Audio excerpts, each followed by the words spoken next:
तो स्वागत है आप सभी का हमारे YouTube चैनल प्रेप अल्फा में।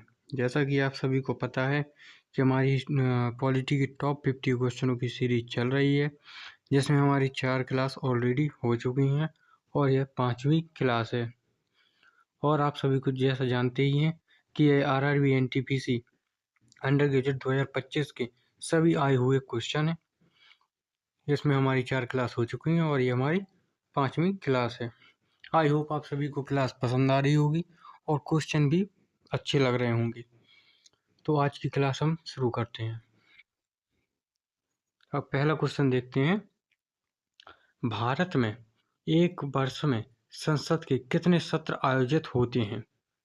कितने सत्र आयोजित होते हैं? तो वो होते हैं 3। कितने? 3। अगला, 6 वर्ष से कम आयु के बच्चों के लिए प्रारंभिक बाल अवस्था देखभाल और शिक्षा का प्रावधान किस संवैधानिक संशोधन द्वारा किया गया था? तो आप सभी जानते हैं 86वां संविधान संशोधन 2002 कब हुआ? 2002 में। अगला, अनुच्छेद 243F के अनुसार पंचायतों के लिए चुनाव लड़ने की न्यूनतम आयु कितनी है? किसका? पंचायतों के लिए। तो यह है 21 वर्ष। कितनी? 21 वर्ष। अगला, 42वां संविधान संशोधन अधिनियम द्वारा निम्नलिखित में से किस विषय को राज्य सूची से समवर्ती सूची में स्थानांतरित कर दिया गया था? तो वह है शिक्षा। अगला क्वेश्चन देखते हैं। कह रहा, भारत के सर्वोच्च न्यायालय के मूल न्याय क्षेत्र अधिकारिता के संबंध में कौन सा कथन सत्य है? कैसा ढूंढना? सत्य। तो है यह संघ और राज्यों के बीच विवादों का निपटारा करता है। कौन? सर्वोच्च न्यायालय के मूल न्याय क्षेत्र के संबंध में यह सत्य है। अगला, स्थायी कार्यकारी किसे कहा जाता है? स्थायी, तो वो कहा जाता है स्थायी लोक सेवक जो दैनिक प्रशासन का प्रबंधन करते हैं। क्या करते हैं? जो दैनिक प्रशासन का प्रबंध करते हैं। अगला, 25वां संविधान संशोधन ने भारतीय संविधान के किस अनुच्छेद में संशोधन करके संपत्ति के अधिकार को हटा दिया? तो वो है अनुच्छेद 31। कौन? अनुच्छेद 31, संपत्ति का अधिकार। अगला, निम्नलिखित में से कौन सी भारत में राज्य विधान परिषद की विशेषता है? तो वह है यह एक स्थायी निकाय है और इसे भंग नहीं किया जा सकता। किसी से भंग नहीं किया जा सकता। अगला, पर्यावरण और वन्यजीव के संरक्षण का उल्लेख भारतीय संविधान के किस अनुच्छेद में किया गया है? तो अनुच्छेद 48 का ए। क्या? 48 का ए। अगला, किस संवैधानिक संशोधन अधिनियम ने भारत के संविधान में 9वीं अनुसूची जोड़ी है? कौन सी? 9वीं। तो पहला संविधान संशोधन अधिनियम 1951 कब हुआ था? 1951। अगला, कह रहा, भारत की निम्नलिखित में से किस संसदीय समिति को वित्तीय समिति माना जाता है? कैसे? तो ये माना जाता है प्राक्कलन समिति को। क्या माना जाता है? वित्तीय समिति, प्राक्कलन समिति।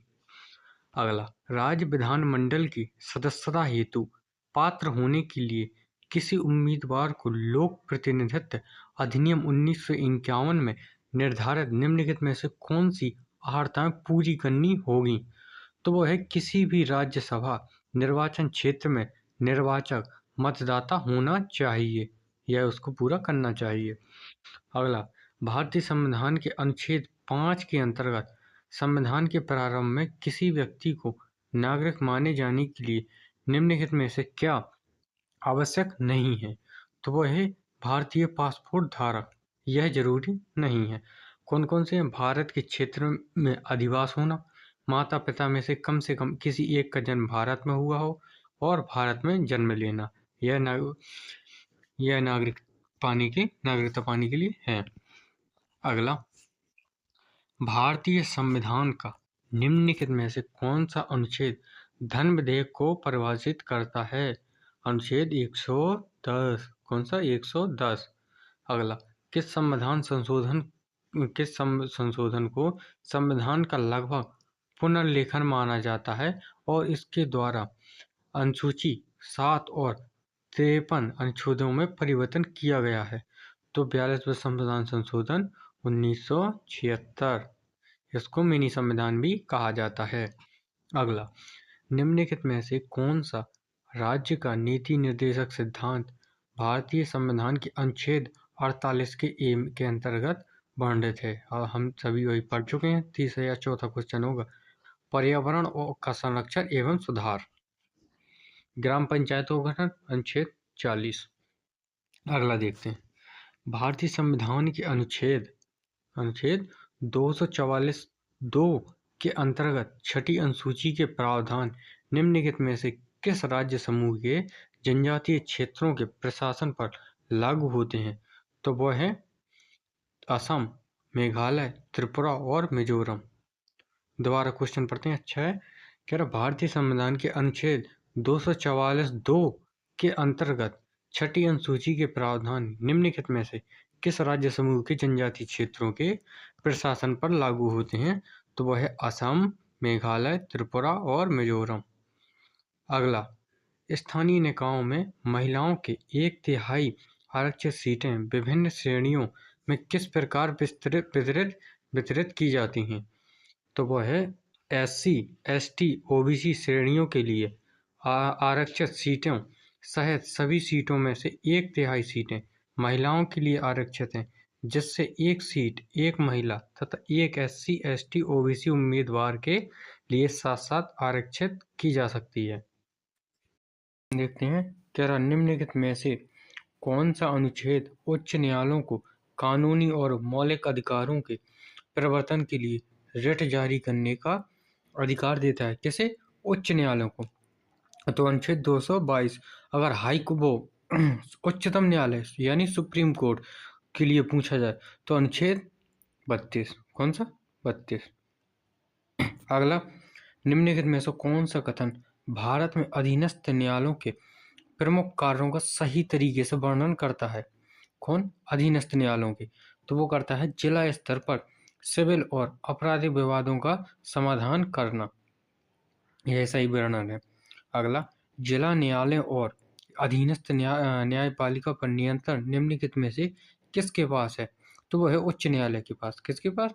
जिला और अधीनस्थ न्यायपालिकाओं पर नियंत्रण उच्च न्यायालय का है। अगला, कह रहा भारतीय संविधान के किस अनुच्छेद के अंतर्गत संविधान के प्रारंभ में नागरिकता को परिभाषित किया गया है? नागरिकता। तो अनुच्छेद 5। कौन सा? अनुच्छेद 5। अगला, भारत का सर्वोच्च न्यायालय किस अनुच्छेद के अंतर्गत मौलिक अधिकारों के उल्लंघन से संबंधित मामलों में आरंभिक अधिकारिता का प्रयोग करता है? तो वो करता है अनुच्छेद 32 का। वही है, रिट से रिलेटेड है। क्या कह रहा है? भारत का सर्वोच्च न्यायालय यानी कि सुप्रीम कोर्ट किस अनुच्छेद के तहत अंतर्गत मौलिक अधिकारों के उल्लंघन से संबंधित मामलों में आरंभिक अधिकारिता का प्रयोग करता है? तो अनुच्छेद 32। अगला, संविधान का अनुच्छेद 6 निम्नलिखित में से किस क्षेत्र से आए व्यक्तियों की नागरिकता से संबंधित है? तो वह है पाकिस्तान से। किससे? पाकिस्तान से। अगला, विविधतापूर्ण समाज को संविधान की आवश्यकता क्यों है? तो वो कह रहा समन्वय और आश्वासन के लिए मूलभूत नियम प्रदान करने के लिए। किसके लिए? समन्वय और आश्वासन के लिए मूलभूत नियम प्रदान करने के लिए। अगला, भारत में संपत्ति के अधिकार के संबंध में निम्नलिखित में से कौन सा कथन सही है? तो यह अब मौलिक अधिकार नहीं रहा, संपत्ति का अधिकार। कौन से संविधान संशोधन से हटाया गया? 44वां 1978, याद रखना है आपको। अगला, ग्रामीण आजीविका और घरेलू प्रबंधन में महिलाएं महत्वपूर्ण भूमिका निभाती हैं। पंचायती राज संस्थाओं में महिलाओं के लिए आरक्षित सीटों का न्यूनतम प्रतिशत क्या है? तो वह है 33%, यानी कि 1/3। हम पहले भी डिस्कस कर चुके हैं ये क्वेश्चन। अगला, किसी राज्य में विधानसभा के सत्रों की अध्यक्षता कौन करता है? किसकी? विधानसभा के सत्रों की।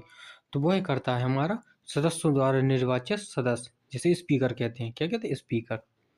अगला, निम्नलिखित में से किस भारतीय निर्णय ने संविधान की मूल संरचना की संकल्पना निर्धारित की है? तो वो है केशवानंद भारती बनाम केरल राज्य। किस चीज की करी है? तो भारतीय निर्णय ने संविधान की मूल संरचना, किसकी मूल संरचना की संकल्पना निर्धारित की? तो केशवानंद भारती बनाम केरल राज्य। अगला, निम्नलिखित में से किस वर्ष सूचना का अधिकार अधिनियम पारित किया गया? तो ये वही है आरटीआई। कौन? आरटीआई 2005। इससे भी बहुत क्वेश्चन हम पहले कर चुके हैं। अगला, भारत के 52वें मुख्य न्यायाधीश कौन से पूछे? 52वें। तो वो हैं हमारे BR गवई। अगर 51वें आपसे पूछे जाए तो वो कौन है? शायद DY चंद्रचूड़।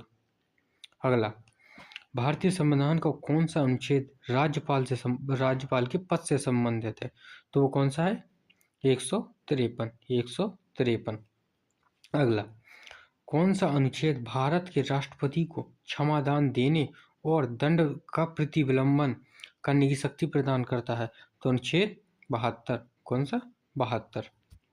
अगला, निम्नलिखित में से किस अधिनियम का उद्देश्य भारत में संघीय शासन व्यवस्था स्थापित करना है? कैसी संघीय शासन व्यवस्था स्थापना करना है? तो वह है भारत सरकार अधिनियम 1935। भारत सरकार अधिनियम 1935। अगला, निम्नलिखित में से कौन सा नागरिकता अधिनियम 1955 के तहत भारतीय नागरिकता प्राप्त करने का तरीका नहीं है? तो गोद लेने से नहीं होता है। क्या वंश से होता है? उसके माता या पिता में से कोई एक व्यक्ति भारत में जन्म लेना चाहिए, और या पंजीकरण से या जन्म से। अगला, भारतीय संविधान की 11वीं अनुसूची निम्नलिखित में से किससे संबंधित है? कौन सी 11वीं? तो पंचायतों की शक्तियां और दायित्व। पंचायतों की शक्तियां और दायित्व। अगला, पंचायती राज में जिला स्तर पर कौन सा निकाय शीर्ष निकाय के रूप में कार्य करता है? किस पर? जिला स्तर पर। तो वह करता है हमारी जिला परिषद। कौन? जिला परिषद। अगला, पंचायतों में महिलाओं की न्यूनतम सीटें सुनिश्चित की गई हैं। तो 1/3 यानी कि 33%। अगला, किस संविधान संशोधन ने भारत में पंचायती राज व्यवस्था को संवैधानिक दर्जा प्रदान किया? तो आप सभी जानते हैं कि 73वां संविधान संशोधन अधिनियम 1992।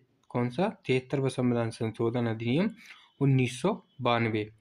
अगला, निम्नलिखित में से कौन से अनुच्छेद शोषण के विरुद्ध का अधिकार से संबंधित है? तो वो है 23 से 24। कौन? 23 से 24। 25 से 28 में क्या है? धार्मिक स्वतंत्रता। अगला, राज्यों के बीच राज्यसभा सीटों के आवंटन संबंधी प्रावधान भारतीय संविधान की किस अनुसूची में दिए गए हैं? तो चौथी में। कौन सी में? चौथी में। क्या दिए गए हैं? राज्यों के बीच राज्यसभा सीटों के आवंटन संबंधी प्रावधान, चौथी अनुसूची। अगला, भारत के राष्ट्रपति भारत में किस बल के सर्वोच्च कमांडर भी होते हैं? तो वह होते हैं सशस्त्र बल के। किसके? सशस्त्र बल के। कौन होता है? राष्ट्रपति सर्वोच्च कमांडर होता है। अगला, विभिन्न संवैधानिक पदों के लिए शपथ और प्रतिज्ञा के स्वरूप किस अनुसूची में निर्दिष्ट है? तो वो है तीसरी में। शपथ और प्रतिज्ञा तीसरी अनुसूची। चौथी में राज्यसभा सीटों का आवंटन, चौथी अनुसूची। अगला, भारतीय संविधान के अनुच्छेद 79 के अनुसार भारत की संसद किससे मिलकर बनी होती है? तो वह है राष्ट्रपति, लोकसभा और राज्यसभा, जिसमें राज्यसभा उच्च सदन, लोकसभा निम्न सदन है। और लोकसभा को भंग किया जा सकता है और राज्यसभा को भंग नहीं किया जा सकता। अगला, निम्नलिखित में से कौन सा सूचना का अधिकार अधिनियम का मुख्य उद्देश्य है?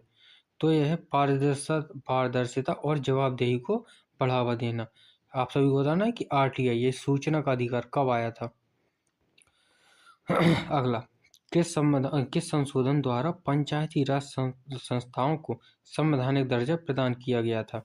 रिपीटेड क्वेश्चन है। 73वां संविधान संशोधन 1992। अगला, भारत में केंद्र और राज्यों केंद्र और एक या एक से अधिक राज्यों के बीच कानूनी विवादों का निपटारा करने का अधिकार किस संवैधानिक निकाय को है? तो वो है भारत का सर्वोच्च न्यायालय। कौन सा? भारत का सर्वोच्च न्यायालय। अगला, भारत में केंद्रीय मंत्रिपरिषद द्वारा निम्नलिखित में से कौन सी शक्तियों का प्रयोग किया जाता है? तो यह किया जाता है नीतियां बनाना और राष्ट्रपति को सलाह देना, यह इसका कार्य है। अगला, निम्नलिखित में से कौन सा सामाजिक आर्थिक निर्देशक सिद्धांत है? तो यह है समान कार्य के लिए समान वेतन। समान कार्य के लिए समान वेतन, यह हमारा निर्देशक सिद्धांत है, मतलब सामाजिक आर्थिक निर्देशक सिद्धांत है।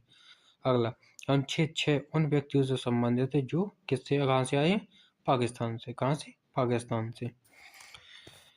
इसी के साथ आज की हमारी क्लास यहीं समाप्त होती है। हमारे 50 क्वेश्चन हो चुके हैं। मिलती हम कल एक नई क्लास के साथ, उसमें भी हम 50 क्वेश्चन करते हुए मिलेंगे आपको। और आप सभी अपना अपना स्कोर जरूर कमेंट करें और कमेंट में ये भी बताएं कि ये वीडियो कैसी लगी है और क्वेश्चन कैसे लगे हैं। आई होप आपको सभी को क्लास समझ में आई होगी और क्वेश्चन भी अच्छे से ज़्यादा अटेम्प्ट कर पाए होंगे। तो मिलते हैं कल एक नई वीडियो में। अगर ये वीडियो पसंद आया हो तो वीडियो को लाइक करें, एक कमेंट करें और नए आए हो तो चैनल को सब्सक्राइब करें। Thank you.